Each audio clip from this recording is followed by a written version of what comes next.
Had an air conditioner not cooling. Noticed it didn't have any flow or very little flow coming out of the vents. And coming here and looking, what it is the door fell open and the evaporator coil froze up.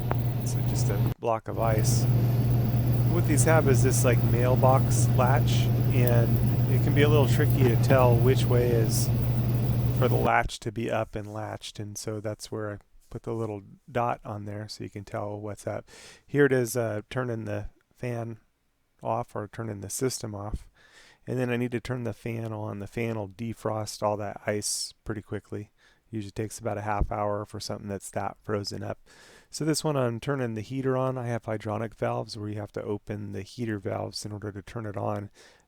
Those are closed, but this will just turn the fan on.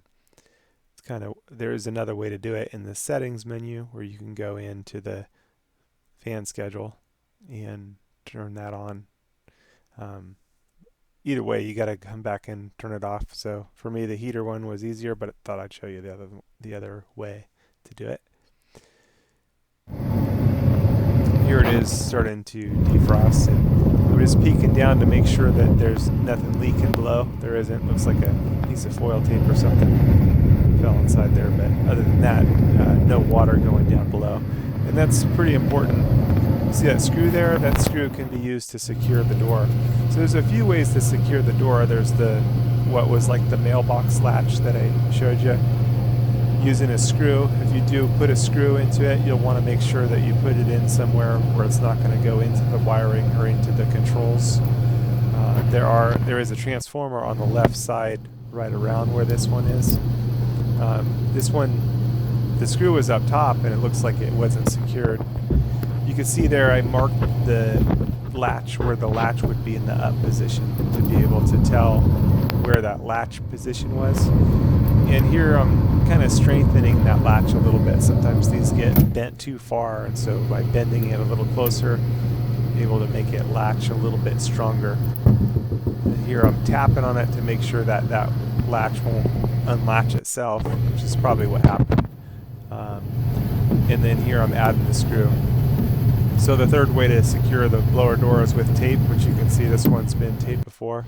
Tape can also help with efficiency, as it can seal off all the other areas. For now, I'm screwing it shut, and then taking a look inside here. This is a slant evaporator coil. You've got a few different types of evaporator coils. This one's a slant coil. The slant coil is tipped sideways. Another type of coil is an A-frame coil, which is just like it sounds, an A-frame. The slant coil just has one slant similar to one side of the A, but basically that just goes into the drain. Waiting for the unit to defrost. It's probably fine, but figured I'd do a checkup on it. This here, pull the disconnect, and we'll check our unit, check the capacitors. It's not frozen back to here, so that's a good sign. That it maybe just happened recently that the door popped open. Secured it now.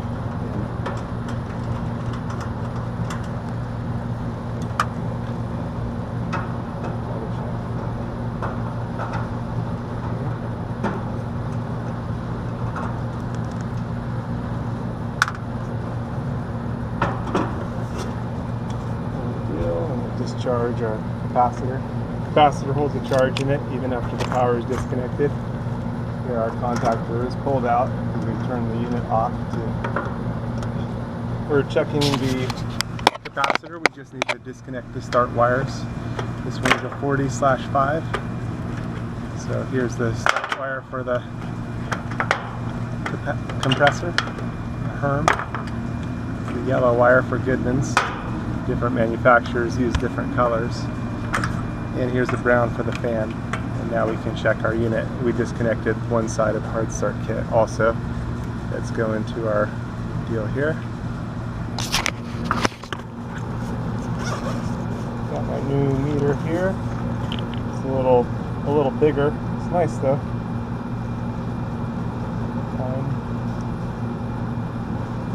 Alright. So we're going to go to capacitance, which is this little signal here, and we're going to go to microfarads. Checking from common to Herm. Let's see, 39.32. That's good. So 40 plus or minus 5%, which would be 38 to 42, somewhere in there. And here's our fan, common. My fingers to cooperate here.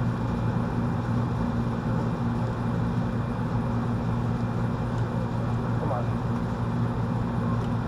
There we go.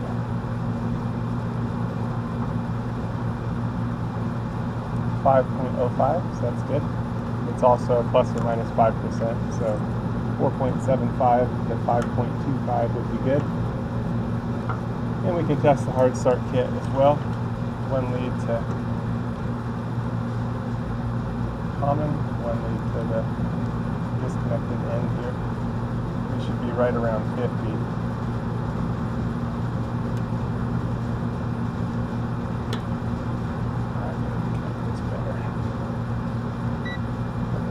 There. Oops. Something. There.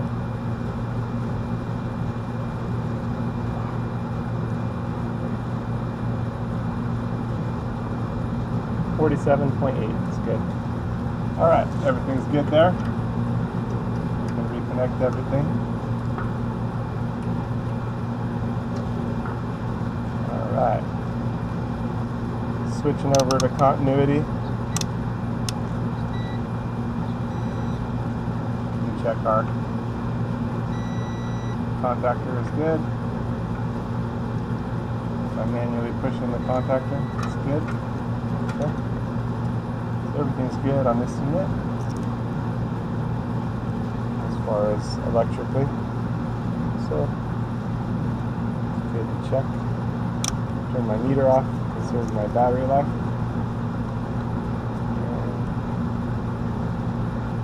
Lock these up a little bit. There we go.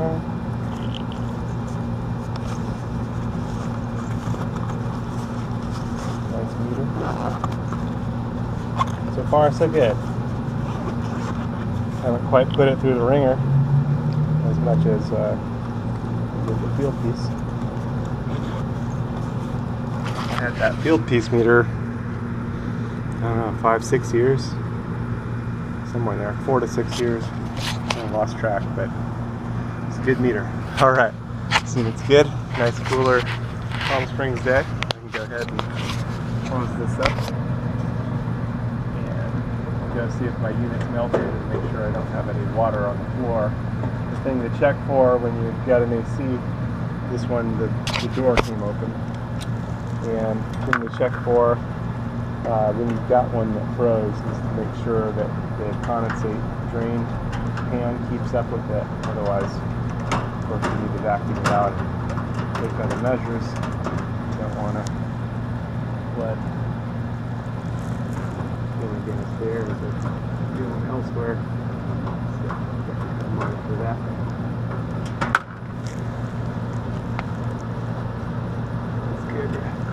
Be ready with a wet dry vacuum and pull out what needs to come out, if anything.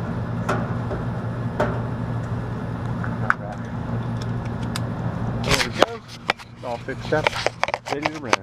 Just gotta, don't forget to put the disconnect back in.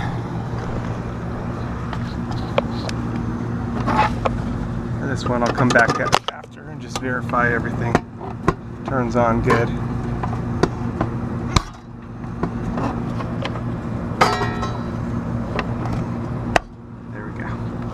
On this AC, happened to notice this, look, and it's filled with water.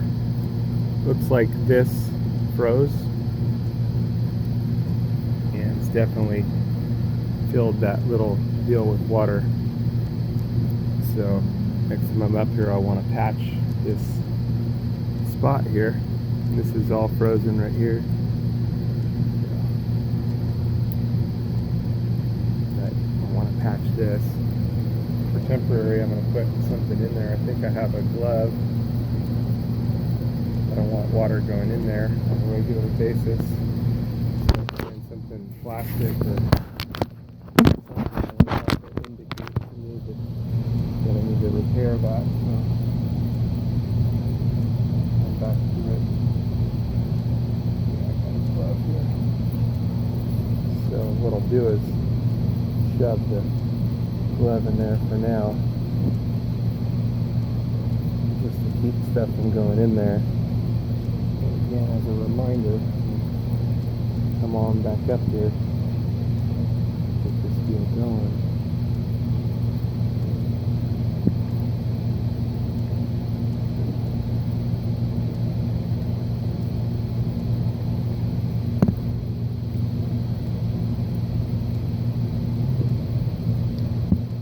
But if I plug it with this for now, it'll be good. At least the water won't be able to go in there. And I can force out any water that's in there now. See it squeezing up, so I'll go ahead and soak it up.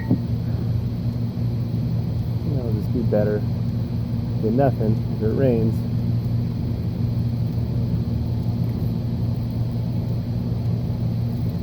There we go.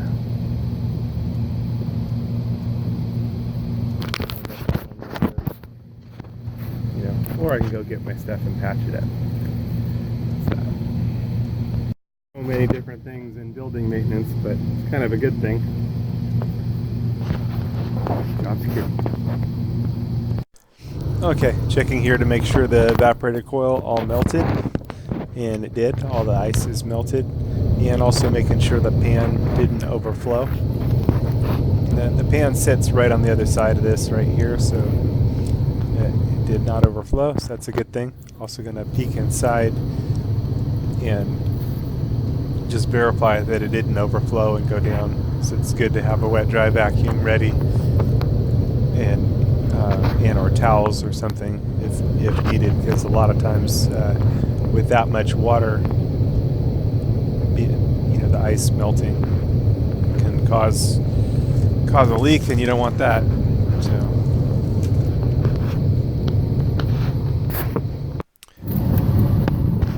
right here, this had an extra piece of insulation. Looking down there, no water went down, so that's great.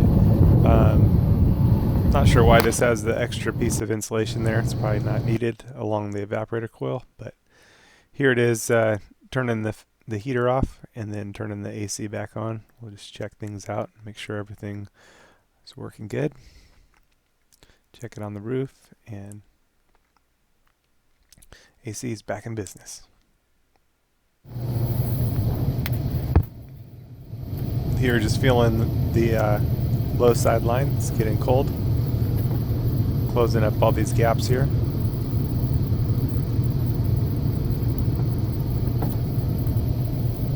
And be a good idea to come back and tape everything up. Good, but just want to make sure everything is good. Alright, there it is. All fixed, nice and cool. Done deal.